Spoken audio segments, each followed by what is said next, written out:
गोंदिया जिल्ह्यामध्ये थकीत विद्युत बिलामुळे 69 शाळांचा वीज पुरवठा खंडित करण्यात आलेला आहे। त्यामुळे ऐन परीक्षेच्या काळामध्ये विद्यार्थ्यांचे हाल होत आहेत। जिल्हा परिषदेच्या मुख्य कार्यकारी अधिकाऱ्यांनी आता आदेश देऊनही ग्रामपंचायतींनी बिल न भरल्याने महावितरणाने शाळांचा विद्युत पुरवठा खंडित केला आहे। गोंदियातील शाळांचं जवळपास 5,80,000 बिल सध्या थकीत आहे आणि याचाच आढावा घेतला आमच्या प्रतिनिधींनी। पाहूया। 8वी पर्यंतच्या विद्यार्थ्यांच्या परीक्षा सुरू आहेत आणि सध्या उन्हाळ्याचा हंगाम असून ऐन उन्हाळ्यामध्ये अनेक शाळांचा विद्युत पुरवठा खंडित झालेला आहे। मी सध्या गोरेगाव तालुक्यातील एका शाळेमध्ये उभा आहे। या शाळेचा देखील विद्युत पुरवठा खंडित करण्यात आलेला आहे।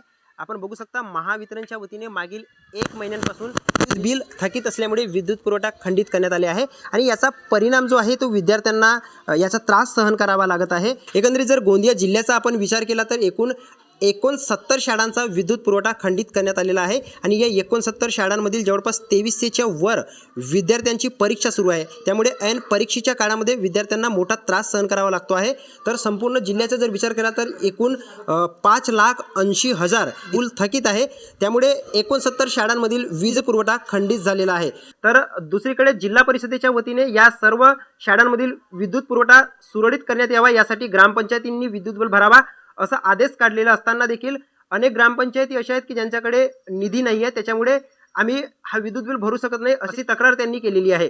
त्यामुळे आता शिक्षण विभागाच्या वतीने कधीपर्यंत या खंडित झालेल्या शाळांमधील विद्युत पुरवठा सुरळीत करण्यात येतो हे पाहणं महत्त्वाचं असणार आहे। देवेंद्र रांगडाले, एबीपी माझा, गोंदिया। एबीपी माझा, उघडा डोळे बघा नीट।